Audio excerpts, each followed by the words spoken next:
السلام علیکم ورحمۃ اللہ وبرکاتہ. کیا حال ہے سب کا؟ الحمد للہ. نحمده ونصلی علی رسولہ الکریم. اما بعد فاعوذ باللہ من الشیطان الرجیم. بسم اللہ الرحمن الرحیم.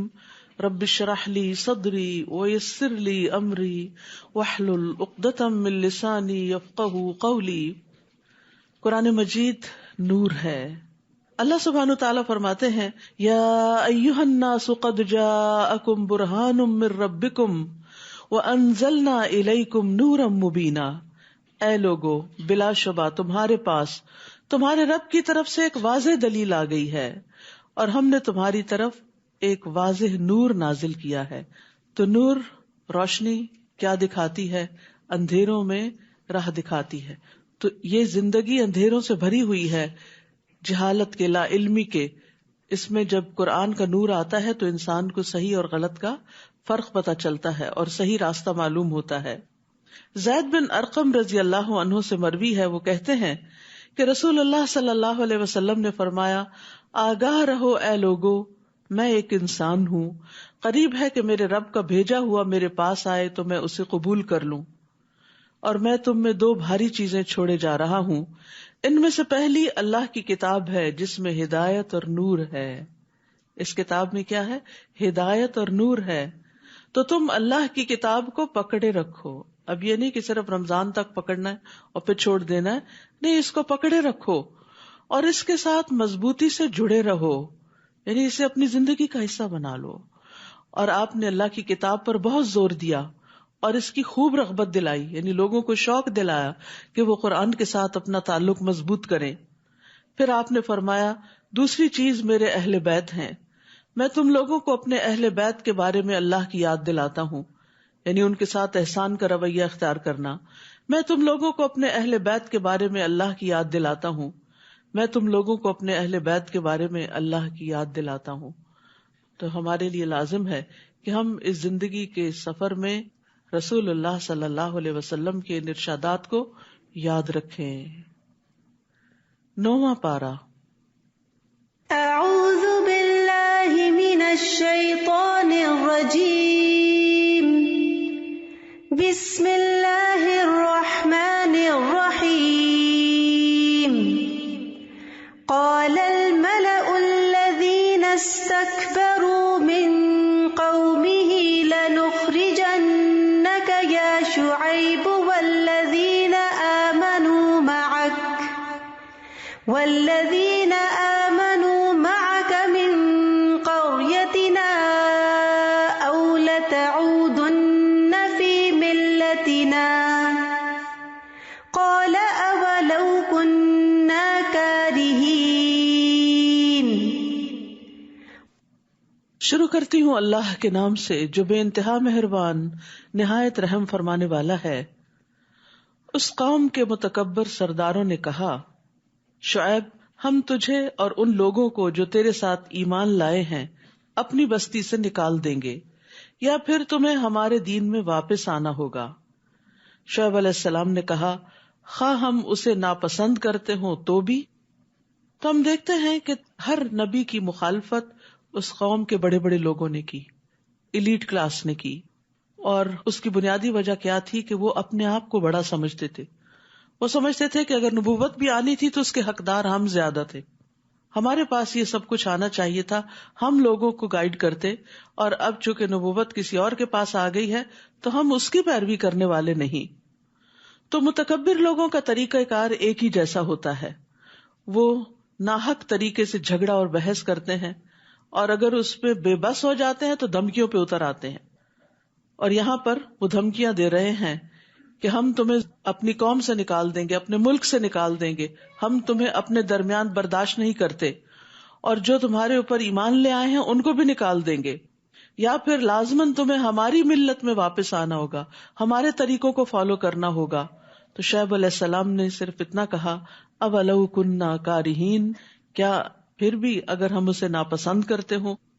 کیونکہ اہل ایمان کے لیے ایمان کو چھوڑنا، دین کو چھوڑنا، دین کے طریقے کو چھوڑنا انتہائی ناپسندیدہ ہوتا ہے. اور جس شخص کو ایمان کی حلاوت ایک دفعہ نصیب ہو جاتی ہے پھر وہ ایمان کو ترک نہیں کرتا. انس رضی اللہ عنہ سے روایت ہے کہ نبی صلی اللہ علیہ وسلم نے فرمایا 3 باتیں جس کسی میں ہوں گی وہ ایمان کی مٹھاس پا لے گا. یہ کہ اللہ اور اس کا رسول اس کے نزدیک ہر چیز سے زیادہ محبوب ہوں، اور یہ کہ آدمی جس کسی سے محبت کرے صرف اللہ کے لیے کرے، کوئی دنیا کا لالچ بیچ میں نہ ہو، اور یہ کہ کفر میں دوبارہ لوٹنے کو اس طرح ناپسند کرے جیسا کہ وہ آگ میں پھینکے جانے کو ناپسند کرتا ہے. یعنی اسلام سے پھر مرتد ہو کے کفر کی طرف جانا اس کے لیے ایسے ہی ہو جیسے جہنم میں جانا ہے. قد افترینا علی اللہ کذبا ان عدنا فی ملتکم بعد اذ نجانا اللہ منہا. اگر ہم تمہارے دین میں دوبارہ چلے جائیں، تمہارے دین میں، کیونکہ انبیاء کا شرک والا دین کبھی نہیں رہا، تو اس کا مطلب یہ ہوگا کہ ہم نے اللہ پر جھوٹ باندھا تھا، یعنی جو کچھ ہم تمہیں کہہ رہے تھے وہ بالکل غلط بات تھی، جبکہ اللہ اس سے ہمیں نجات دے چکا ہے. ہم سے یہ ممکن نہ ہوگا کہ ہم اس میں دوبارہ چلے جائیں الا یہ کہ ہمارے رب کی ایسی ہی مشیت ہو. ہمارے رب نے علم سے ہر چیز کا احاطہ کر رکھا ہے، ہم اللہ ہی پر بھروسہ کرتے ہیں. علی اللہ توکلنا ربنا افتح بیننا وبین قومنا بالحق وانت خیر الفاتحین. اور پھر دعا کی، اے ہمارے رب، ہمارے اور ہماری قوم کے درمیان انصاف سے فیصلہ کر دے، اور تو ہی سب سے بہتر فیصلہ کرنے والا ہے. یہاں پر ہم دیکھتے ہیں کہ ایک نبی بھی اپنے نیک عمل پر، اپنے ایمان پر غرور نہیں کرتے. انسان کو کبھی یہ نہیں سوچنا چاہیے کہ نیکی کی آج جس حالت پر میں ہوں یا ایمان کے جس درجے پر ہوں بس یہ اس پر تو مجھے ہمیشگی حاصل ہو گئی. نہیں، الا ان یشاء اللہ، یہ اللہ ہی کے فضل سے ہوا، اور اس پر اس وقت تک قائم رہوں گا جب تک اللہ چاہے گا. تو انبیاء اور صالحین ہمیشہ سے یہ جانتے ہیں کہ ان کا دین پر ثابت قدم رہنا اللہ کی مشیت کی وجہ سے ہے، اس میں ان کا اپنا کوئی کمال نہیں. اگر آج ہم یہاں آ کر بیٹھے ہیں تو ہمارا کمال نہیں، ہمارے لیے یہ راستے اللہ سبحانہ تعالیٰ نے آسان کیے اور ہمارے دلوں کو اپنی کتاب کی طرف راغب کیا. اور یاد رکھیے دل اللہ کے ہاتھ میں ہے، اسی لیے نبی صلی اللہ علیہ وسلم بکثرت یہ دعا مانگتے تھے، اور وہ اللہ کے رسول تھے. یا مقلب القلوب ثبت قلبی علی دینک، اے دلوں کے پھیرنے والے میرے دل کو اپنے دین پر ثابت قدمی عطا فرما. تو ہم سب کو بھی اس راستے پر ثابت قدمی کی دعا کرنی چاہیے. تو ایک مرتبہ صحابہ نے عرض کیا، یا رسول اللہ صلی اللہ علیہ وسلم، ہم آپ پر اور آپ کی تعلیمات پر ایمان لائے ہیں، کیا آپ کو ہمارے متعلق کسی چیز سے خطرہ ہے کہ ہم پھر جائیں گے؟ آپ نے فرمایا ہاں، کیونکہ دل اللہ عز و جل کی انگلیوں میں سے 2 انگلیوں کے درمیان ہے، وہ جیسے چاہتا ہے اسے بدل دیتا ہے. تو اس لیے انسان ہدایت پر ہوتے ہوئے بھی ڈرتا رہے کہ کہیں ایسا نہ ہو کہ کوئی ایسی چیز مجھے اس دین سے پھیرنے کا سبب بن جائے. خصوصاً جب انسان کو ایمان کی، دین کی، قرآن کے علم کی حلاوت محسوس ہونے لگتی تو وہ سب سے زیادہ قیمتی چیز اس کو سمجھتا ہے اور اس پر قائم رہنے کی پھر دعا بھی کرتا ہے، اپنا کمال نہیں سمجھتا. یاد رکھیے ایک لمحے میں دل پلٹ سکتے ہیں، ایمان سے کفر کی طرف الٹ سکتے ہیں. جبیر بن نفیر سے مروی ہے، وہ کہتے ہیں میں حمص میں ابو درداء کے پاس ان کے گھر گیا تو وہ اپنی مسجد میں کھڑے نماز پڑھ رہے تھے. جب وہ تشہد میں بیٹھے تو نفاق سے اللہ عز و جل کی پناہ مانگنے لگے. جب انہوں نے سلام پھیرا تو میں نے ان سے کہا، اے ابو درداء، اللہ آپ کو معاف فرمائے، آپ کا نفاق سے کیا تعلق؟ آپ کو کیوں منافقت سے ڈر لگ رہا ہے؟ آپ اور نفاق کا کیا جوڑ؟ انہوں نے 3 دفعہ کہا، اللہم غفرن، اللہم غفرن، اللہم غفرن، اللہ تو معاف کر دینا. فرمایا اللہ کی قسم، ایک آدمی ایک گھڑی میں ہی ایک فتنے میں ڈال دیا جاتا ہے اور وہ اپنے دین سے پھر جاتا ہے. یعنی بعض اوقات شیطان کوئی ایسا وسوسہ دل میں ڈالتا ہے کہ انسان کہیں سے کہیں پہنچ جاتا ہے. تو اس لیے بہت ضروری ہے کہ انسان اللہ تعالیٰ سے استقامت مانگتا رہے. وقال الملأ الذين كفروا من قومه لئن اتبعتم شعيبا انكم اذا لخاسرون. اس کی قوم کے کافر سرداروں نے کہا، اگر تم لوگوں نے شعیب کی پیروی کی تو تم نقصان اٹھاؤ گے. پھر بالآخر کیا ہوا کہ وہ اپنی ضد پہ اڑے رہے تو اللہ کا عذاب ان پہ آ گیا. فأخذتهم الرجفة فأصبحوا في دارهم جاثمين. پھر انہیں ایک خطرناک زلزلے نے آ لیا اور وہ اپنے گھروں میں اوندھے پڑے رہ گئے، یعنی انہیں زلزلے نے آ پکڑا. انہوں نے شعیب علیہ السلام اور ان کے ساتھیوں کو دھمکایا تھا اور شہر سے نکال دینے کا پروگرام بنایا تھا، تو اللہ سبحانہ وتعالیٰ نے ان پہ زلزلہ بھیج کے ان کو پکڑ لیا. الذین کذبوا شعیبا، جن لوگوں نے شعیب علیہ السلام کو جھٹلایا تھا ان کی حالت یہ ہو گئی گویا وہ کبھی آباد ہی نہ ہوئے تھے. حالانکہ وہ بزنس والے لوگ تھے، بہت مالدار لوگ تھے، بہت کھاتے پیتے، بہت فلرشڈ تھے، لیکن سب بجھ کر رہ گئے. جنہوں نے شعیب علیہ السلام کو جھٹلایا تھا بالآخر وہی خسارے میں رہے، انہوں نے ہی نقصان اٹھایا. شعیب انہیں یہ کہتے ہوئے وہاں سے چلے گئے کہ اے میری قوم، میں نے تمہیں اپنے رب کا پیغام پہنچا دیا تھا اور ممکن حد تک میں تمہاری خیر خواہی کرتا رہا، تو اب میں ان لوگوں پر کیسے افسوس کروں جو انکار ہی کرتے رہے، مان کے ہی نہ دیے. اور ہم نے جب بھی کسی بستی میں کوئی نبی بھیجا تو وہاں کے رہنے والوں کو سختی اور تکلیف میں مبتلا کیا تاکہ وہ عاجزی کی روش اختیار کریں. پھر ہم نے ان کی بدحالی کو خوشحالی میں بدل دیا، یہاں تک کہ وہ خوب پھلے پھولے اور کہنے لگے یہ اچھے اور برے دن تو ہمارے آباء و اجداد پر بھی آتے رہے ہیں. پھر یکدم ہم نے انہیں پکڑ لیا اور انہیں خبر تک نہ ہوئی. تو یاد رکھیے کہ خوشحالی اور بدحالی دونوں ہی امتحان کے دو پرچے ہوتے ہیں، دونوں ہی امتحان. تکلیف میں تو انسان پھر سمجھتا ہے کہ یہ میرے اوپر امتحان ہے، آزمائش ہے، پتہ نہیں اللہ تعالیٰ کی ناراضگی ہے کوئی، اس وجہ سے میرے حالات نہیں بدلتے. لیکن جب خوشحالی آتی ہے اور نعمتیں فراواں ہو جاتی ہیں تو انسان سب کچھ بھول جاتا ہے. انسان کے اندر یہ خیال آتا ہے کہ میرا رب مجھ سے بڑا راضی، لہٰذا وہ گناہ پہ گناہ بھی کرتا چلا جاتا ہے، اللہ کی نافرمانیوں کی طرف چل پڑتا ہے اور توبہ استغفار بھی نہیں کرتا. تو اس لیے صحابہ کرام جو تھے جب ان پہ نعمتیں بہت آ جاتی تھی تو ان سے بھی وہ ڈرتے تھے کہ کہیں یہ رب کی طرف سے ڈھیل نہ ہو، استدراج نہ ہو کہ اس کے بعد پکڑ نہ ہو کہیں. تو نعمتوں کو بھی عاجزی کے ساتھ استعمال کرنا چاہیے اور اس میں سے اللہ کا اور بندوں کا حق نکالتے رہنا چاہیے تاکہ شکر ادا ہوتا رہے اور نعمتیں برقرار رہیں. وَلَوْ أَنَّ أَهْلَ الْقُرَىٰ آمَنُوا وَاتَّقَوْا، اب یہاں بتا دیا گیا کہ نعمتیں کیسے برقرار رہتی ہیں، نعمتیں کیسے آتی ہیں. اور اگر یہ بستیوں والے ایمان لاتے اور تقوی اختیار کرتے، دو چیزیں اللہ کو راضی کرنے والی، ایمان اور تقوی، تو ہم ان پر آسمان اور زمین کی برکات کے دروازے کھول دیتے. لیکن انہوں نے جھٹلا دیا، پھر ہم نے انہیں ان کے کرتوتوں کی پاداش میں دھر لیا. کیا یہ بستیوں والے اس بات سے نڈر ہو گئے ہیں کہ رات کے وقت ان پر ہمارا عذاب آ جائے اور وہ سوئے ہوئے ہوں، کہ آنکھ بھی نہ کھلے؟ اور یاد رکھیے اچانک پکڑ یہ عذاب کی علامت ہوتی ہے. یا وہ اس بات سے نڈر ہو گئے ہیں کہ چاشت کے وقت ان پر ہمارا عذاب آئے اور وہ کھیل رہے ہوں، یعنی ہسل بسل شروع ہو گئی ہو، لوگ اپنے کاموں کے لیے بھاگ دوڑ کر رہے ہوں، یعنی کسی بھی وقت آ سکتا ہے، کسی بھی وقت پکڑ ہو سکتی ہے. کیا یہ لوگ اللہ کی چال سے بے خوف ہو گئے ہیں؟ حالانکہ اللہ کی چال سے وہی قوم بے خوف ہوتی ہے جو نقصان اٹھانے والی ہو. یعنی اللہ سبحانہ تعالیٰ کا ان کے خلاف چال چلنا کیا ہے کہ ان کو پہلے مہلت دے، ڈھیل دے، ان پر دنیا کی زندگی کے انعامات عام کر دے اور پھر اچانک رسی کھینچ لے. حسن بصری کہتے ہیں مومن نیک کام کرتے ہوئے بھی ڈرتا، لرزتا اور خوف کھاتا ہے. ہم سب کو اپنے بارے میں سوچنا چاہیے کہ نیکی کرتے ہوئے، نماز پڑھتے ہوئے، خیرات کرتے ہوئے، کسی کی مدد کرتے ہوئے ہمارے دل کا حال کیا ہوتا ہے. مومن نیک کام کرتے ہوئے بھی ڈرتا، لرزتا اور خوف کھاتا ہے، اور فاجر گناہ کے کام کرتے ہوئے بھی امن اور سکون میں ہوتا ہے، بڑی بڑی نافرمانیاں کر کے بھی بڑا خوش ہوتا ہے. رسول اللہ صلی اللہ علیہ وسلم نے فرمایا بے شک مومن اپنے گناہوں کو ایسے دیکھتا ہے جیسے وہ کسی پہاڑ کے نیچے بیٹھا ہو، یعنی گناہ اس کو پہاڑ کی طرح نظر آتے ہیں اور اسے یہ خطرہ ہو کہ یہ پہاڑ اس کے اوپر نہ گر جائے.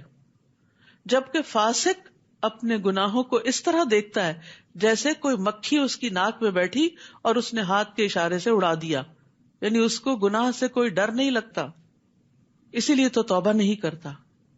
جو لوگ ان بستیوں کے ہلاک ہونے کے بعد زمین کے وارث ہوئے، کیا انہیں یہ رہنمائی نہیں ملی کہ اگر ہم چاہیں تو ان کے گناہوں کے بدلے ان پر بھی مصیبت ڈال سکتے ہیں اور ان کے دلوں پر مہر بھی کر سکتے ہیں کہ وہ سن ہی نہ سکیں. تو یہ گناہوں کے دو نتائج بتائے گئے کہ ان پہ مصیبت آئے اور دل سخت ہو جائیں. تو اس لیے انسان کو ساتھ ساتھ توبہ کرتے رہنا چاہیے، جہاں پسلے، جہاں غلطی ہوئی، جہاں بھٹکے اللہ سبحانہ تعالیٰ کی طرف راغب ہوئے. تلک القری نقص علیک من انبائها، یہ بستیاں ہیں جن کے احوال ہم نے آپ سے بیان کر دیے ہیں. ان کے پاس ان کے رسول واضح دلائل لے کر آئے تھے، مگر جس بات کو وہ پہلے جھٹلا چکے تھے اس پر ایمان لانا انہوں نے مناسب نہ سمجھا. اسی طرح اللہ کافروں کے دلوں پر مہر لگا دیتا ہے.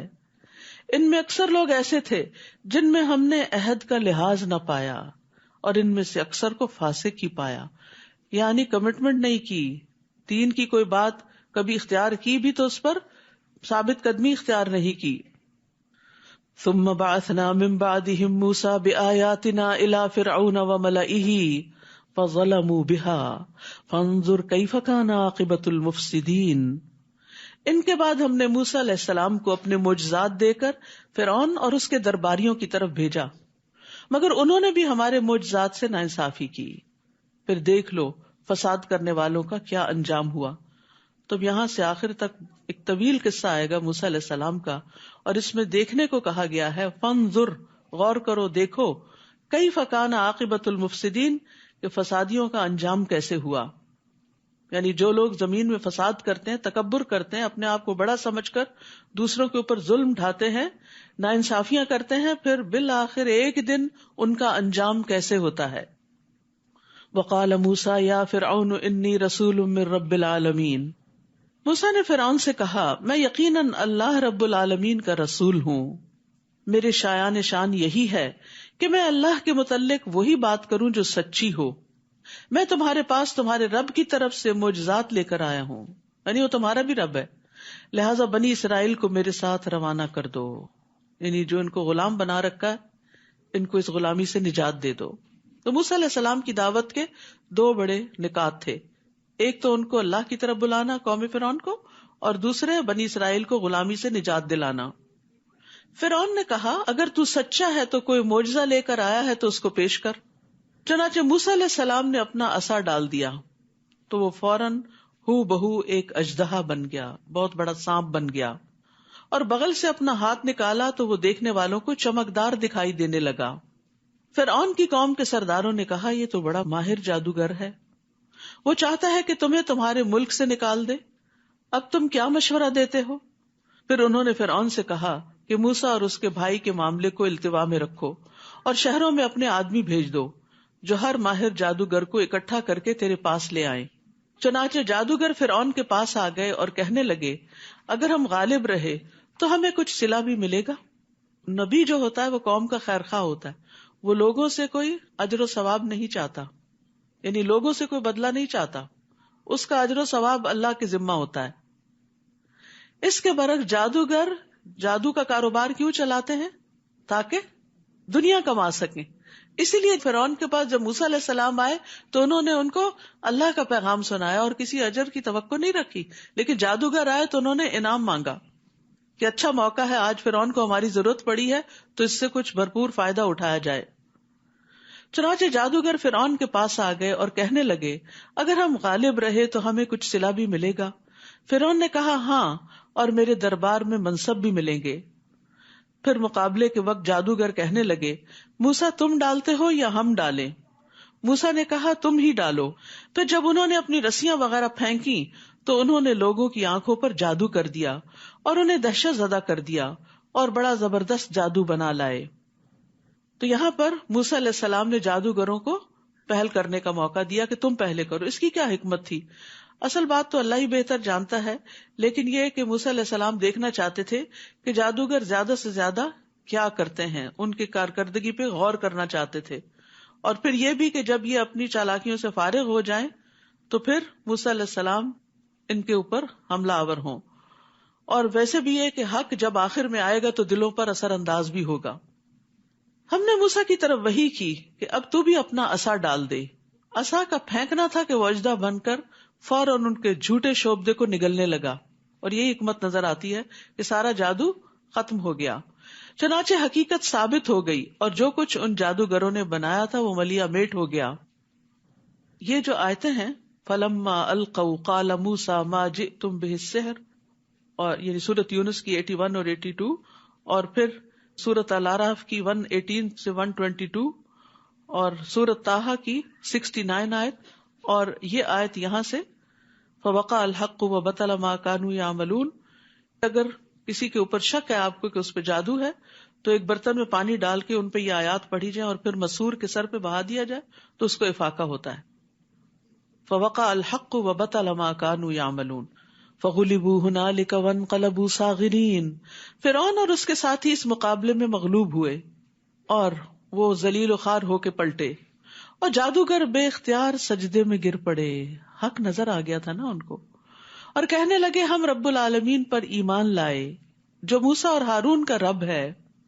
اب آپ دیکھیے پھر دو گروہ ہو گئے. فرعون نہیں مانا، ضد میں ہے، لیکن جادوگر جن کا جادو ملیا میٹ ہوا، عاجز ہوئے، وہ مان گئے کہ یہ جادو نہیں ہے جو موسیٰ کے پاس ہے علیہ السلام، یہ حق ہے، لہذا وہ حق کے آگے جھک گئے. تو ایک سچا انسان جو ہوتا ہے، چاہے وہ زندگی گناہوں میں ہی بسر کر رہا ہو، لیکن جب حق اس کے سامنے آتا ہے تو وہ اس کو فوراً قبول کر لیتا ہے، اس کے سامنے اکڑتا نہیں، ضد نہیں کرتا، وہ شیطان کی روش اختیار نہیں کرتا، وہ آدم علیہ السلام کی طرح اپنی غلطی کا اعتراف کر لیتا ہے. فرعون نے انہیں کہا قبل اس کے کہ میں تمہیں اجازت دیتا تم موسیٰ پر ایمان لے آئے. یقیناً یہ تمہاری ایک سازش تھی جو تم نے اس شہر میں کی تاکہ اس کے باشندوں کو یہاں سے نکال دو، سو تمہیں جلد ہی اس کا انجام معلوم ہو جائے گا. اب فرعون جادوگروں کو بھی دھمکیاں دینے پہ اتر آیا. میں تمہارے ہاتھ اور پاؤں مخالف سمتوں سے کٹوا دوں گا. اگر ایک ہی سمت سے کاٹ دیا جائے تو موت واقع ہو جاتی. پھر تم سب کو سولی پہ چڑھا دوں گا، یعنی نشان عبرت بناؤں گا. جادوگر کہنے لگے ہم یقیناً اپنے رب کی طرف لوٹ کر جانے والے ہیں. یعنی تم نے مار دیا تو کیا ہوا، ہم نے ایک دن مرنا ہی ہے اور اللہ کے حضور واپس جانا ہی ہے. اور ہماری کون سی بات تجھے بری لگی ہے سوائے اس کے کہ جب ہمارے پاس رب کی نشانیاں آ گئی تو ہم ان پر ایمان لے آئے. یعنی ہم ایمان ہی تو لائے ہیں، اس میں ایسی کیا کباہت ہے، ہم نے حق دیکھ کر اس کو پہچانا اور قبول کر لیا. پھر انہوں نے دعا کی ربنا افرغ علینا صبرا وتوفنا مسلمین، اے ہمارے رب ہم پر صبر انڈیل دے اور اس حال میں موت دے کہ ہم فرما بردار ہوں. یا اللہ ہمیں ایسی طاقت عطا کر جس کے ذریعے ہم وہ کچھ برداشت کر سکیں جس کی فرعون ہمیں دھمکی دے رہا ہے.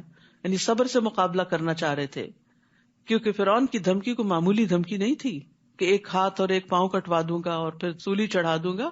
آپ سوچئے، اپنے آپ کو وہاں رکھ کے دیکھیے کہ خوف سے کتنا برا حال ہو جائے اگر کوئی آپ کو ایسی دھمکی دے. تو انہوں نے اللہ سبحانہ تعالیٰ سے فوراً مدد مانگی کہ بڑے سے بڑے گھبرا دینے والے موقع پر بھی انسان کو ہمت نہیں ہارنی چاہیے، اللہ سبحانہ تعالیٰ کی طرف رجوع کرنا چاہیے. اور یہاں پر یہ افرغ علینا، افراغ کہتے ہیں برتن میں جو کچھ ہے سب کچھ انڈیل دے، یعنی ہمارا دل صبر سے لبریز ہو جائے. اور پھر انہوں نے اسلام پر فوت ہونے کی دعا مانگی کیونکہ اب زندگی میں کوئی رغبت نہیں رہی تھی اور انہیں فرعون کی دھمکی کی کوئی پرواہ بھی نہیں تھی. ان کا مقصد کیا تھا کہ آخرت میں نجات پا جائیں، جو کچھ اللہ کے پاس ہے اسے حاصل کرنے میں کامیاب ہو جائیں. اور ان باتوں سے فرعون اور ذلیل ہو گیا اور اس کی دھمکیاں بیکار ہو گئیں. اب آپ دیکھیے وہ جو پیچھے بات ہوئی تھی نا کہ لمحے میں دل پلٹ جاتے، یہ اس کی عملی مثال ہے.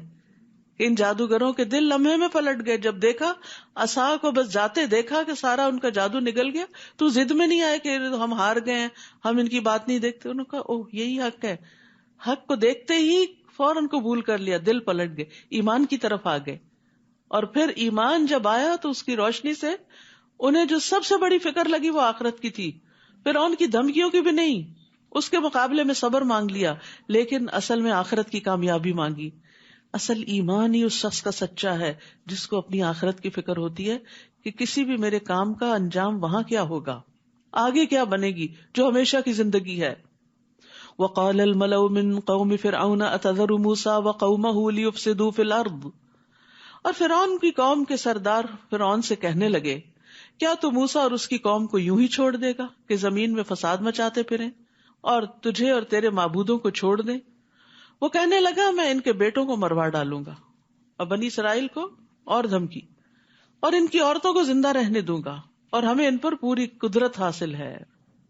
موسیٰ نے اپنی قوم سے کہا استعینوا باللہ واصبروا، اللہ سے مدد مانگو اور صبر کرو. سبحان اللہ، وہی بات جو جادوگروں نے جو ایمان لے آئے تھے کہی، اور یہاں بھی وہی ایمان اور صبر کی بات ہے، اللہ سے مدد مانگنے کی بات ہے اور صبر کرنے کی. یاد رکھیے ہر مشکل میں، چھوٹی ہو یا بڑی، سب سے پہلے ہمارے دل میں اللہ سبحانہ تعالیٰ کا خیال آنا چاہیے اور اس سے دعا کرنی چاہیے، اور مشکل کا مقابلہ کرنے کے لیے اللہ سے مدد مانگنی چاہیے. سورۃ البقرہ میں بھی ہم نے پڑھا کہ وَاسْتَعِینُوا بِالصَّبْرِ وَالصَّلَاةِ، تو صلاۃ جو ہے، نماز، یہ اللہ سے دعا مانگنے کا بہترین ذریعہ ہے.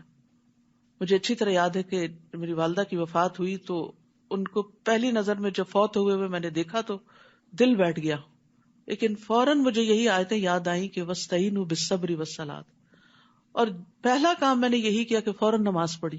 اور آپ یقین کریں کہ نماز سے پہلے اور بعد کے دل کی حالت میں زمین اور آسمان کا فرق تھا. دل ٹھہر گیا، ایک سکینت نازل ہونے لگی، اور اس کے بعد کے سارے مرحلے آسان ہو گئے. یہ نہیں کہ آنکھوں میں آنسو نہیں آتے تھے، لیکن بے قراری کی کیفیت چلی گئی. تو وفات ہو کسی کی، کوئی چوری ہو، کوئی نقصان ہو، کچھ ہو، جب انسان اللہ سبحانہ تعالیٰ کی طرف راغب ہو جاتا ہے تو دل بدل جاتا ہے. باہر تو وقت کے ساتھ ہی تبدیلی آئے گی، لیکن اندر کی تبدیلی انسان کو اسٹرانگ کر دیتی ہے، پرسکون کر دیتی ہے. اور جب آپ پرسکون ہوتے ہیں تو پھر ہوش و حواس سے سارے فیصلے کرتے ہیں. ورنہ عموماً انسان ایسے مواقع پہ جذباتی ہو کے، ٹچی ہو کے ایک دوسرے سے لڑ جھگڑ پڑتا ہے، چھوٹی چھوٹی باتوں پر چیخنا چلانا شروع کر دیتا ہے، جو کہ اللہ تعالیٰ کو ناراض کرنے والی بات ہے. تو ہر غم، ہر دکھ، ہر تکلیف کے موقع پر اللہ سے مدد مانگو، نماز پڑھو اور صبر اختیار کرو، اور صبر کی دعا بھی کرے. ربنا افرغ علینا صبرا، اللہ انڈیل دے صبر، کیونکہ دل کی بے قراری صبر کے آنے کے بعد ہی درست ہوتی ہے.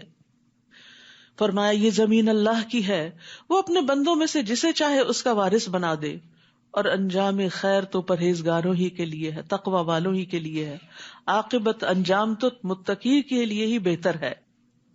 وہ موسیٰ سے کہنے لگے تمہارے آنے سے پہلے بھی ہمیں دکھ دیا جاتا تھا اور تمہارے آنے کے بعد بھی دیا جا رہا ہے. ہمیں تو لگتا تھا کہ کوئی آئے گا مسیحا جو ہمیں ان مصیبتوں سے نجات دلائے گا، لیکن ہمارے اوپر تو مشکلات اور زیادہ ہوتی جا رہی ہیں. موسیٰ نے جواب دیا ان قریب تمہارا رب تمہارے دشمن کو ہلاک کر دے گا، تسلی دی انہیں، اور اس سرزمین میں تمہیں خلیفہ بنا دے گا، پھر دیکھے گا کہ تم کیسے عمل کرتے ہو. یعنی یہ مشکل تو ٹل جائے گی، لیکن جب خوشحالی آئے گی تو پھر بھی ایک آزمائش ساتھ آئے گی، اور وہ کیا کہ تم کرتے کیا ہو. اللہ سبحانہ تعالیٰ ہم سے ہر حال میں یہ دیکھتے ہیں ہم کرتے ہی کیا ہیں، خوشی کے موقع پہ کیا کرتے ہیں، غم کے موقع پہ کیا کرتے ہیں، دکھ کے موقع پہ کیا کرتے ہیں، جب کوئی ہمارے ساتھ اچھا سلوک کرتا ہے تو ہم کیا کرتے ہیں، کوئی برا کرتا ہے تو ہم کیا کرتے ہیں. فَيَنظُرْ كَيْفَ تَعْمَلُونَ، اور وہ ہر وقت دیکھ رہے ہیں ہم کر کیا رہے ہیں. تو ہم سب کو اپنے عمل کی فکر ہونی چاہیے کہ ہمارے ری ایکشنز کیا ہیں، ڈفرینٹ سچویشنز میں ہم کس طرح ری ایکٹ کر رہے ہیں، اور یہی ہمارا عمل ہوتا ہے اور اسی پر ہماری جزا یا سزا لکھی جاتی ہے. پھر ہم نے آل فرعون کو کئی سال تک قحط اور پیداوار کی کمی میں مبتلا رکھا کہ شاید وہ کوئی سبق حاصل کرے. جب اتنا بڑا معجزہ دیکھ کے بھی نہیں مانے تو ابھی مزید بھی ڈھیل دی گئی، کئی سال اور دیے گئے شاید سمجھ جائیں. ویسے اللہ سبحانہ تعالیٰ کا حوصلہ ہے کہ ایسے لوگوں کو برداشت کرنا. ہم ہوں اور ہمارے پاس طاقت ہو تو ہم اپنے مخالفوں کو ایک لمحے میں نیست و نابود کر دیں. یہ تو بے بسی ہے نا کہ پھر انسان صبر کر جاتا ہے. لیکن اللہ سبحانہ تعالیٰ واقعی الصبور ہے، انتہا درجے کا صبر کرنا، الحلیم ہے، بے حد برداشت کرنے والا ہے، بردبار ہے. تو پھر اب قوم فرعون کا ایک اور امتحان ہوا، قحط سالی اور خشک سالی، یعنی پیداوار آسمانی آفتوں سے ہلاک ہو جاتی، یعنی فصلیں ماری جاتی یا پھر کچھ اگتا نہیں. یہ سب کچھ کس لیے تھا؟ لعلہم یذکرون، شاید کہ وہ نصیحت حاصل کریں، کیونکہ سختیاں، تکلیفیں، آزمائشیں انسان کا دل نرم کرتی ہیں، انسان کے اندر جھکاؤ آتا ہے، اور اللہ سبحانہ تعالیٰ کے پاس جو کچھ اجر و ثواب ہے اور جنت میں جو کچھ موجود ہے، سختی کے وقت انسان اس کی طرف راغب ہوتا ہے. جب دنیا والے دل توڑتے ہیں نا، جب دنیا سے انسان ٹھکرایا جاتا ہے تو پھر انسان اللہ کی طرف راغب ہوتا ہے، اور جب دنیا اس سے چھن جاتی ہے تو انسان جنت کی نعمتوں کو یاد کرتا ہے، اور اگر دنیا ہی جنت بن جائے تو اصل جنت بھول جاتی ہے انسان کو.